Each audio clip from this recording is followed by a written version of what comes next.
केदारनाथ मंदिर का इतिहास और रहस्य।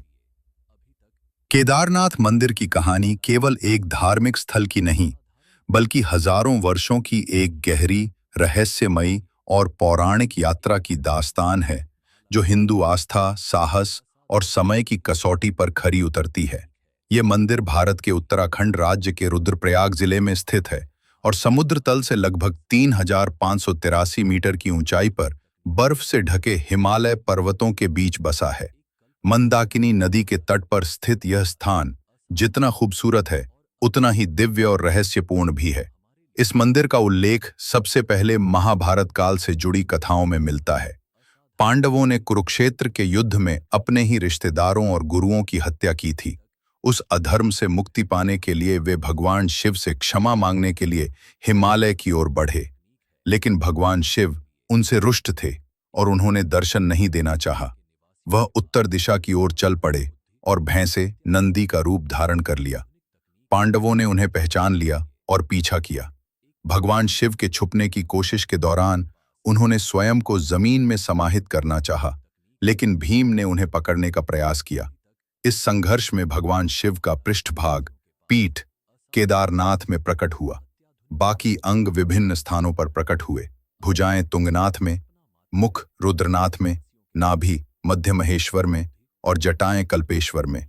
इन पांचों स्थानों को मिलाकर पंच केदार कहा जाता है। केदारनाथ में जो शिवलिंग है, वह भगवान शिव के उसी पृष्ठभाग का प्रतीक माना जाता है। यह शिवलिंग अन्य ज्योतिर्लिंगों से अलग है। यह एक असमान प्राकृतिक शिला है जिसे पूजा जाता है। यह एक प्रतीक है उस लीलाधारी भगवान का, जिन्होंने स्वयं को छिपा लिया था, लेकिन फिर भी अपने भक्तों के सामने प्रकट हो गए। माना जाता है कि इस स्थान पर सबसे पहले पांडवों ने मंदिर का निर्माण किया था, लेकिन आज जो भव्य पत्थर का मंदिर मौजूद है, उसका पुनर्निर्माण 8वीं शताब्दी में आदि शंकराचार्य ने किया था। मंदिर की स्थापत्य शैली नागरा वास्तुकला पर आधारित है और इसे बड़े बड़े शिलाखंडों को जोड़कर गारे या सीमेंट के बिना बनाया गया है। यह मंदिर हिमालय की गोद में आज भी वैसा ही खड़ा है जैसा सदियों पहले था। आदि शंकराचार्य ने ही भारत में 4 धामों की स्थापना की थी: बद्रीनाथ, द्वारका, पुरी और रामेश्वरम। और उत्तर भारत में उन्होंने केदारनाथ को ज्योतिर्लिंग और 4 धामों का हिस्सा बनाया। ऐसा माना जाता है कि उन्होंने केदारनाथ में ही समाधि ली और उनका समाधि स्थल मंदिर के पीछे स्थित है। सदियों से ये मंदिर हर साल मई से लेकर अक्टूबर तक भक्तों के लिए खुला रहता है। सर्दियों में भारी बर्फबारी के कारण मंदिर के द्वार बंद कर दिए जाते हैं और भगवान की पूजा उखी मठ में की जाती है, जहां उनकी गद्दी को प्रतीक रूप में स्थापित किया जाता है। 2013 में केदारनाथ एक भयावह त्रासदी का साक्षी बना, जब अत्यधिक वर्षा, ग्लेशियर के टूटने और भूस्खलन के कारण पूरी घाटी जल प्रलय में समा गई। मंदाकिनी नदी उफान पर आ गई और पूरे क्षेत्र में तबाही मच गई। हजारों लोग मारे गए और कई गांव नष्ट हो गए। लेकिन सबसे रहस्यमयी बात यह रही कि जहां सब कुछ मिट गया, वहीं केदारनाथ मंदिर लगभग अक्षत रहा। मंदिर के पीछे से आया एक विशाल पत्थर, जिसे आज भीमशिला कहा जाता है, मंदिर के पीछे आकर रुक गया और उसने बाढ़ के पानी की सीधी टक्कर को रोक लिया। इस घटना को लोग आज भी भगवान शिव की लीला मानते हैं। इस त्रासदी के बाद मंदिर क्षेत्र का तेजी से पुनर्निर्माण किया गया।